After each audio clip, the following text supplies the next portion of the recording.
Bonjour les amis, allez je prends un petit moment pour faire ma minute d'Engie. Je suis dans mon atelier, je travaille, hein, vous avez vu, ce matin je vous ai posté une petite photo là où je suis pieds nus sur ma bâche, où je fais mon pouring avec mon sèche-cheveux.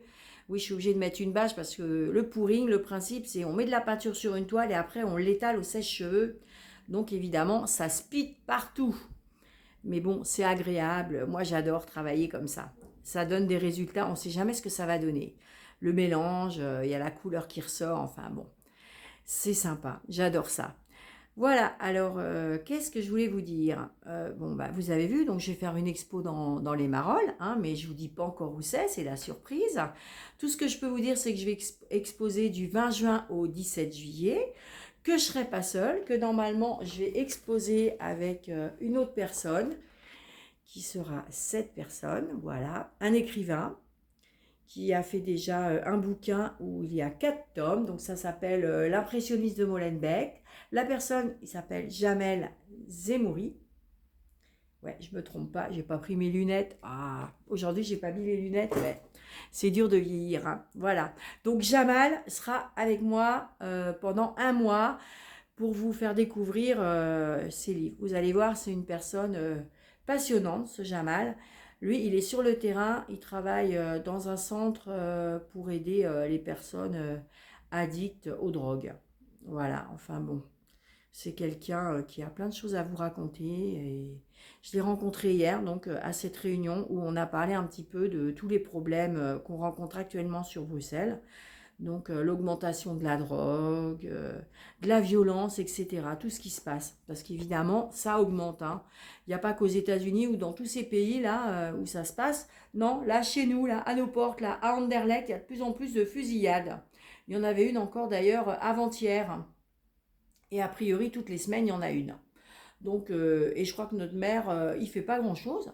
Parce que si j'ai bien compris, si c'est lui, ben, monsieur est en vacances au Maroc et malgré cette fusillade, il a prolongé ses vacances d'une semaine. Si j'ai bien compris, hein. En tout cas, si c'est ça, ben, bravo monsieur, hein. Moi, je vous félicite pas, hein. Si vous restez en vacances alors que votre commune est en train de vivre des moments comme ça, c'est pas très sympa. Alors, vu que ça va être les élections, moi je vous conseille, faut pas voter pour une personne comme ça, hein. Moi je dis ça, je dis rien, je dois pas me mouiller, mais bon, quand même, j'habite dans cette commune et je dois pas être contente du travail de ce monsieur. Je peux pas dire que je suis satisfaite du travail de ce monsieur. Si on se met à nous tirer dessus quand on sort dans la rue, on peut pas être satisfait. Surtout pour nos enfants, ça devient dangereux.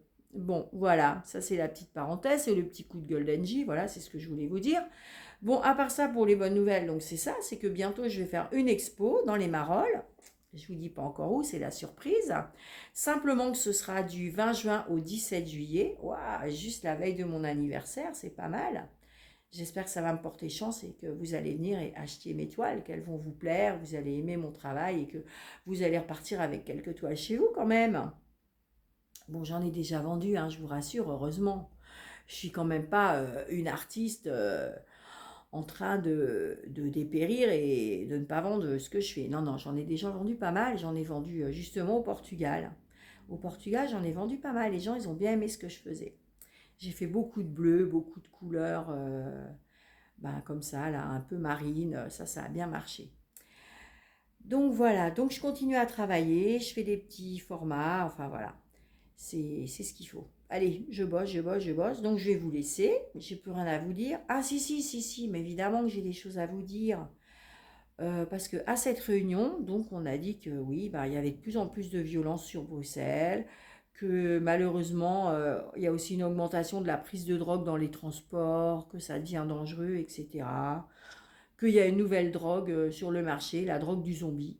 Donc faut pas s'étonner si on voit des gens comme des zombies dans la rue. Voilà, ça devient dangereux vraiment. Ouh.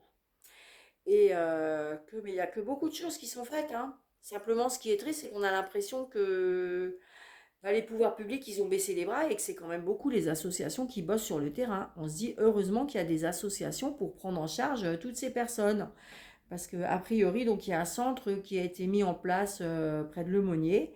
Et il y a un centre là où on donne aux personnes qui prennent de la drogue des seringues propres, Donc il y a des matelas pour qu'ils s'installent. Enfin, tout est fait pour que ces gens viennent prendre leur dose là. On attend même qu'ils soient bien en état de repartir, etc. Pour éviter que justement ils aillent prendre leur dose n'importe où, dans les transports, devant les écoles, etc. Et pour éviter qu'on trouve des seringues un peu partout et qu'on tombe sur ces personnes un peu énervées ou dans le gaz sur notre chemin. Voilà, donc il y a quand même plein d'initiatives qui sont prises pour régler ce problème qui est récurrent et qui est de plus en plus grave, parce que il y a des gens quand même qui prennent de la drogue et tous les jours ils ont carrément sur leur téléphone, ils reçoivent des SMS, 1 gramme acheté, 1 gramme offert, ou venez goûter notre nouvelle spécialité ou notre nouveau petit cachet. Enfin, il faut savoir que c'est un commerce incroyable, quoi. C'est Ouais, celui qui ne connaît pas, c'est très dur. Voilà, en tout cas, c'est très dur pour les associations de lutter contre ça. Et c'est même très dur pour ceux qui veulent arrêter, parce qu'il y en a qui veulent arrêter, mais il n'y a pas de place dans les centres de désintoxication. On leur dit, oui, bah, faut attendre 6 mois. Mais la personne qui veut arrêter, attendre 6 mois, c'est très difficile pour elle. Donc c'est vraiment un très, très gros problème. Donc là, on est face à des problèmes qui nous dépassent. Donc nous, là... nous, on a notre petite vie, nos petits problèmes, mais il faut savoir que autour de nous, il y a vraiment des gens qui vivent des drames, et que bah, c'est des drames qui peuvent quand même se répercuter sur nous, parce que quand on est dans les transports, on peut se faire agresser par ces personnes, on peut se faire piquer par une seringue, nos enfants peuvent ramasser une seringue et se blesser. Enfin, il y a plein de choses qui peuvent arriver. Donc c'est des problèmes qui nous concernent quand même. Donc il faut s'en soucier.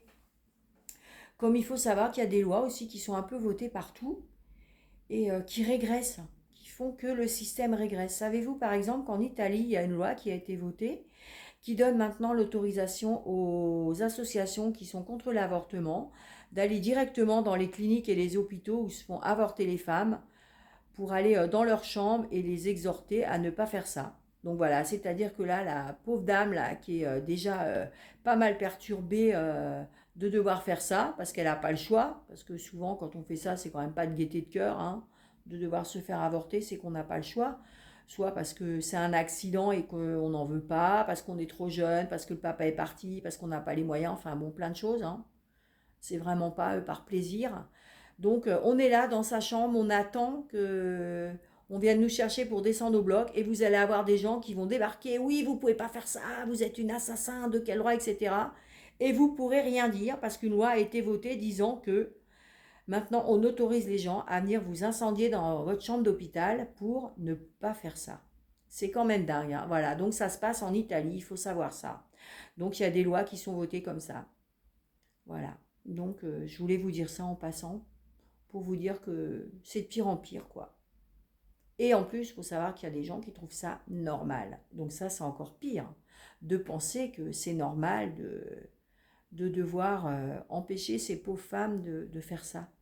Je répète encore une fois de plus que chacun est libre de faire ce qu'il veut, que nous, les femmes, on est libre de faire ce qu'on veut de notre corps. Messieurs, écoutez bien ça, nous sommes libres de notre corps. Vous n'avez rien à nous imposer. Ça va dans les deux sens aussi, hein. Les femmes aussi, on n'a rien à vous imposer. Voilà. Donc ça, on est d'accord. Mais je pense que vous, les hommes, en grande partie, c'est quand même vous, bien souvent, qui voulez nous imposer des choses.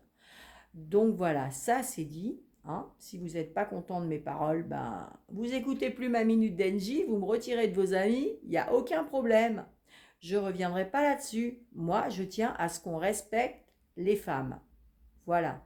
N'oubliez quand même pas que vous êtes sorti du ventre d'une femme. Hein, et que sans une femme, vous ne seriez pas là. Voilà. Alors, bonne journée. S'il se passe un truc, une fusillade, et que j'en réchappe, je vous fais un flash.